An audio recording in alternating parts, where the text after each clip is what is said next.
Four on the Floor, brought to you by Citywide Banks. 4 questions, 30 seconds each. When the bell goes off, we're supposed to keep quiet. First question.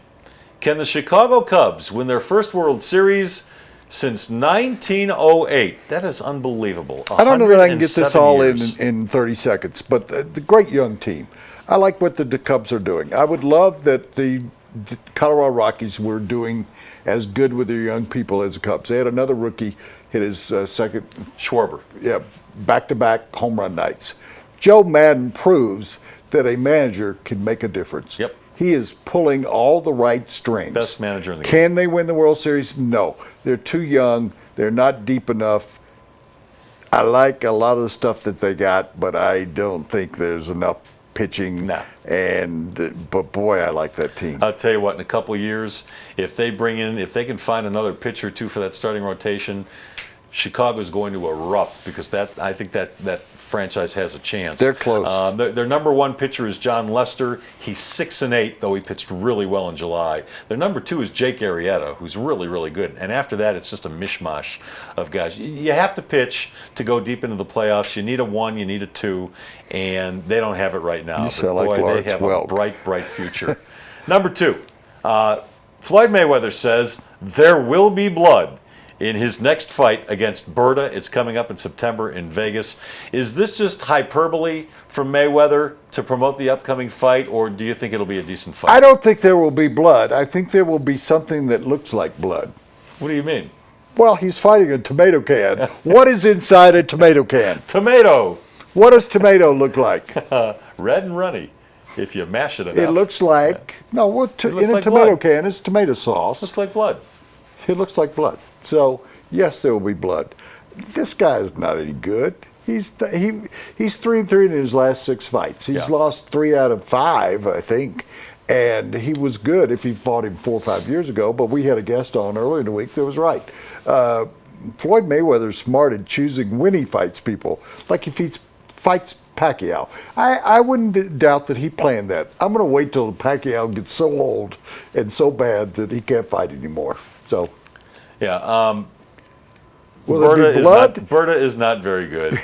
Unless Mayweather gets cocky and wants to give all the people who pay for the pay-per-view a little bit of a show, this thing's going to end. $75. It's going to end quickly, and it's going to end ugly. There's going to be blood in households where a guy chooses to spend $75 to pay for this fight.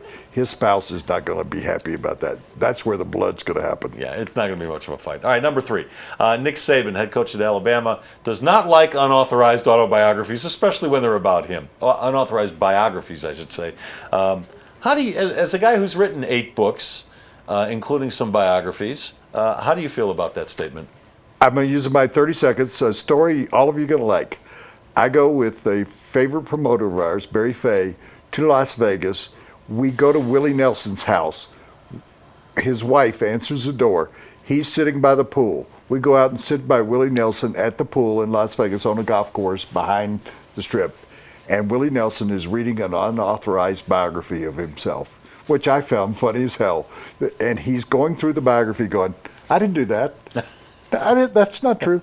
Oh, yeah, that story's true. How did you get that? So I was laughing my butt off because I thought it was funny that you'd read would you read an unauthorized biography of yourself?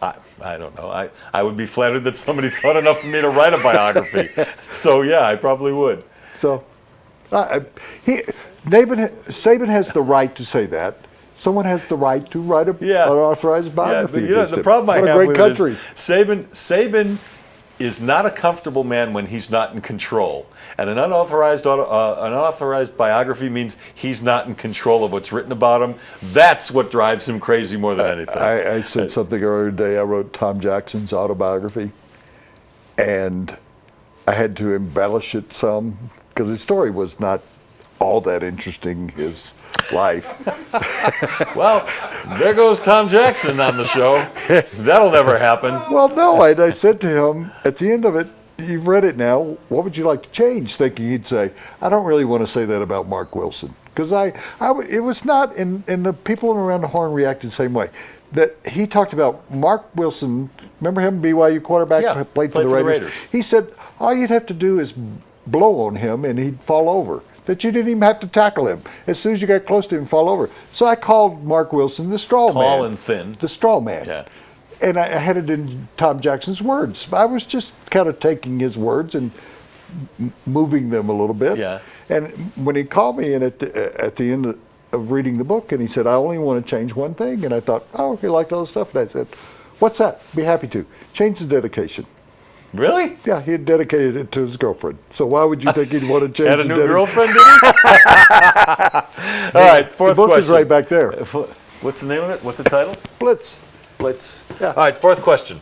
Did you watch the GOP debate last night, Woody? I watched that and the end of the Daily Show. All right, I was so going back and forth. Who won last night's GOP debate? Huckabee. You know why?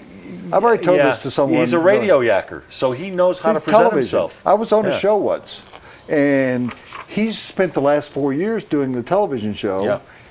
and he's developed a knack now. And knows how to present himself, comes up with good one-liners. But- He's a little too far right-wing, I think, for most people.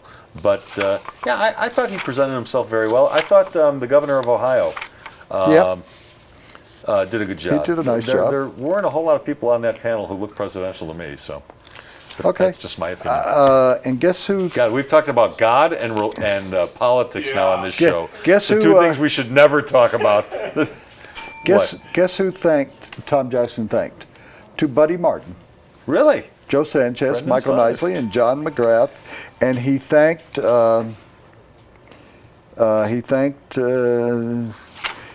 his girlfriend, and we changed his girlfriend in there. Did he thank God or Arian Foster? No. Okay.